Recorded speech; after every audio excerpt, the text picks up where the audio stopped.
So, The Heart of Darkness. Voila! Criticisms, though. I did it again!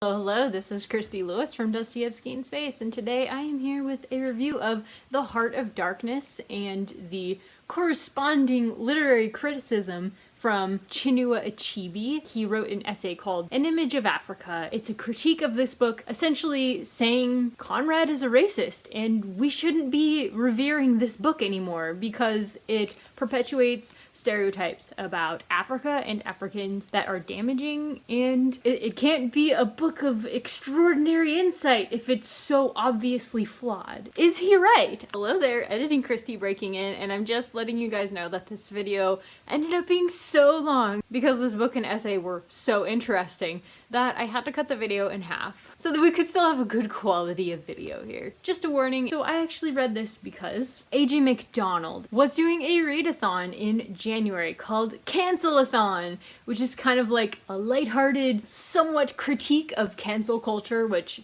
I totally support. I'm all for criticizing books when they need to be criticized, absolutely, but it just can get a little bit out of hand on social media. The creator of this readathon actually supports some forms of cancel culture. One of his challenges was to read a classic book that had been canceled or criticized in the past. I've been wanting to read this one, reread it for years after hearing about Chinua Achebe's essay calling this racist, so I definitely wanted to reread it. And I did, and I'm so glad that I did. I didn't really enjoy it in high school when I read it, but I think that's because I'd read like 0.5 classics in high school. I thought this was brilliant. It's very short and quite gripping, especially the last 40 pages. You're just like, oh my god. The beginning part of it is a little bit hard to get into, but he really draws you into the book. Achebe's article was published in 1977. The Heart of Darkness was published in 1972. Which is like the very outside of the Victorian period, obviously, and this is considered a modern work of fiction. Why is this one written in 1902 and not considered Victorian? Like, what stylistically makes it be considered modern? One thing that I did notice was that the introduction to this book says that this is a retelling of the Faust Legend, where Faust sells his soul to the devil for something that he wants. I think it's intelligence or something like that. I can't remember. I'd have to reread the original legend, which is actually on my year list. I have these really cute bookends that I got for Christmas. They're like Hogwarts castle bookends from my brother-in-law. Thank you, Eric! Anyways, this is an extremely short book, as I mentioned. It's very focused, very narrowly on one man's perspective, and that man's name is Marlow. He is a sailor, and he's sailing on the Thames at the time, and talking with his other sailor friends, and they all love to tell each other stories. When Marlo gets up to tell a story, they're kind of like, oh great. Marlo's stories, they're always kind of hard to understand. There's no like definite ideas drawn from his stories. They're confusing. It doesn't really come to a lot of conclusions. Marlo tells the story of how he was a steamboat captain going down the Congo River trying to find this fellow named Kurtz, who is in the inner station. So this is colonial Africa. There's Europeans everywhere. There's Africans from all over the continent who've been brought there for slavery purposes. And one thing that this book really heavily hits, and part of what makes it sort of ahead of its time, is that it severely critiques colonialism. It shows all the horrors that colonialism brought to Africa, and it really critiques the idea of, you know, the men of science and reason bringing progress. And he's like, no, I saw all these kinds of terrible things that happened to the Africans here, and it was our fault. Marlo really takes responsibility for that, whereas nobody else that he knows, except for one other man, and I'm not gonna spoil anything, you'd have to read it to find out, who also takes some responsibility at the end. I keep getting away from the synopsis. Marlo is on the river, he's heading towards the inner station, further into the continent, and he keeps hearing these weird rumors about Kurtz, that like he was really sick for a while, and it kind of sounds like he might have gone mad, or like he's kind of ruining his reputation even though he had a great reputation. Like at the opening of the continent, everybody still thinks of Kurtz as some kind of hero bringing science and progress to these poor native people who just need it so badly. The further you go into the continent, the more you hear these disturbing rumors about Kurtz. That's essentially all I can tell you without spoiling things. But just before I go out and say, oh, there's gonna be too many spoilers from here on out, I just wanted to follow up with the Faustian thing, which I didn't fully explain for some reason. I got distracted. But so the reason this is more modern than, like, say, the Faustian legend or most of its adaptions is that it does make the audience guilty along with all the characters in the book. You know, nobody feels guilt over what Faust did, but kind of everybody feels guilt when they see what Europeans did to Africans and the African continent, and that's kind of the point. It really comes out of the story at you, and I think that's more of a modern attribute. And obviously it's a lot more metaphorical than the Faustian legend. The Faustian legend has a lot of, like, appearances of devils and stuff, and, like, just kind of, like, fantastic imagery, whereas this one is all very much realism. It's very realistic imagery, but it's still metaphorical for more fantastic things. I think those are the two things that make this a modern novel, but if you have any ideas on that, I would love to hear your thoughts. Maybe another thing that makes this modern also is that it's really just from one man's perspective, and I don't think that it's making a lot of large claims, whereas a lot of times in the Victorian literature, I think it made larger claims on your morals, whereas in this one, it's like, it's very subjective. At least Conrad's perspective is very subjective, because not only is it not Conrad telling us about his experiences in the military, which, you know, a lot of these stories were written with his experience from the military, but it's not like he's writing memoirs. There's actually a story frame with a narrator who is a sailor who's listening to Marlow tell him the story. It's an unnamed story narrator. And then we have Marlow telling the story about Kurtz. So it's like 3 deep. So that's pretty modern too, I think. I think the style there is pretty modern. If you don't care about spoilers, awesome, stay tuned. But if you do care about spoilers, this book is just so short. It's like 110 pages, I think. Like, you could download it from Project Gutenberg and read it in like a night or two. And I highly recommend that you do. It was really, really interesting. And again, and the essay is not that long either. Like, although you may spend some time thinking about it, it did take me longer to really process that stuff than to read it. But I would love it if you read and then came back. Okay, I'll see you soon. If you don't want spoilers, just come back after you've read it. Come back, please. I want to talk with you. Bye.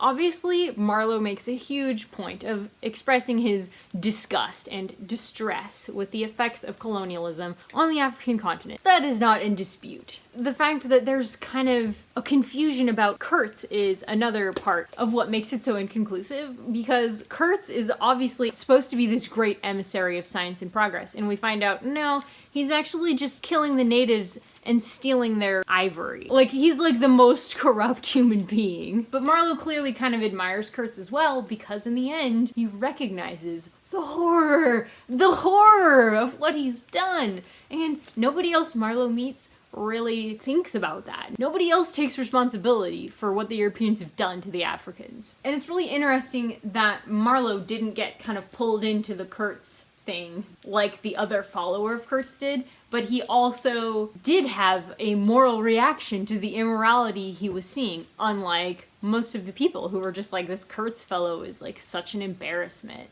Like, he was sort of torn between those two perspectives. And you kind of wonder, like, why? The thing that holds him in check is the fact that he's just so concerned about his steamboat, which he loves because he's put so much work in it. So it's kind of like the details of his duties that are kind of holding down the fort of his mind, keeping him from staring his soul in the face, which is what made Kurtz go mad, which is something that didn't happen in Europe for him because of civilization. It was sort of like the ferry boat. It was keeping him very grounded in people's expectations of him. Whereas in the jungle, he didn't feel those same constraints. When he finally loses all the distractions, he sees inside his own soul, and that's what makes Kurtz go mad. At least that's what I'm getting out of it. Again, it's so inconclusive and so subjective. I could be like way off, and if you think so, let me know in the comments.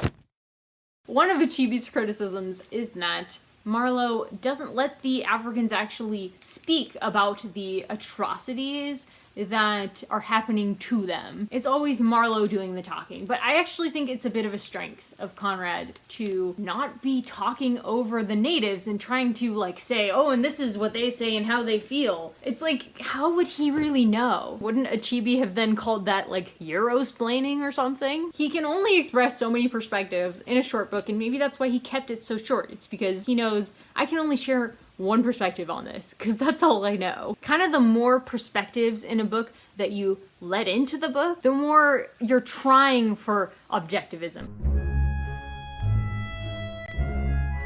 Whereas in this case, because it's only one perspective, that's where a lot of the debate happens. Because it's subjective. You can't necessarily say, yeah, this is what Conrad meant. All you can really say is that, well, this is what Marlow said, this is what Marlow felt, this is what Marlow admitted, and you can question, was he an unreliable narrator? You can have, like, so many questions when it's just a subjective narrative of one. Whereas if it was trying to share more than Marlow's perspective, it would have to be aiming more for objectivity. And I don't think he was trying to make a whole lot of wider claims about humanity. He was really just sharing, like, one man's perspective. But Achebe applies the unfortunate implications trope from tvtropes.com. If you've never, like, looked at tvtropes.com, it is, like, the funniest collection of tropes. Unfortunate implications is where the author doesn't necessarily mean to say things that he's saying, but it's implied by what he wrote. There was this controversy over The Continent. Like, obviously she wasn't intending to be racist or make any racist statements, and it was a big controversy in the young adult community.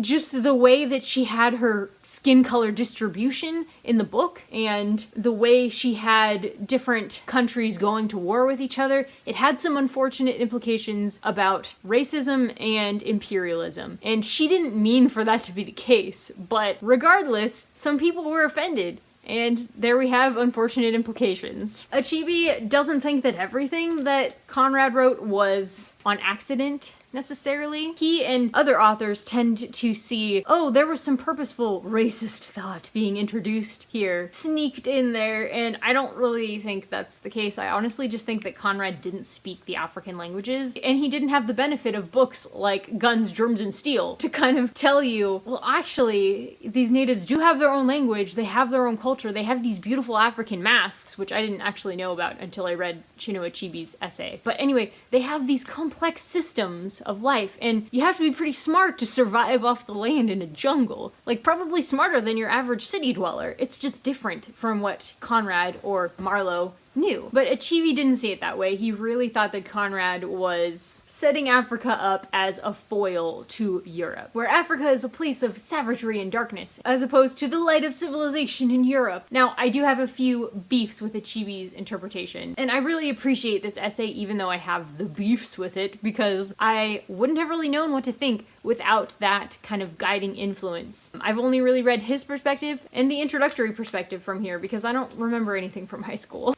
Okay, that's the end of this video, but the second video is also up now, and you can check it out if you want to continue the discussion with me. It just gets more interesting. Thank you so much for watching, and I hope you really enjoyed this video. If you did, go ahead and give me a thumbs up. You can subscribe if you want to see more videos from me, and hit the notifications if you want to be notified every time I make a new video. I hope you'll leave me some thoughts in the comments below. Have you read this book? Are you going to read the essay by Chinua Achebe? Have you read anything else by Chinua Achebe? Alright, and please do again join me for the second video if you enjoyed this. Thanks guys, bye!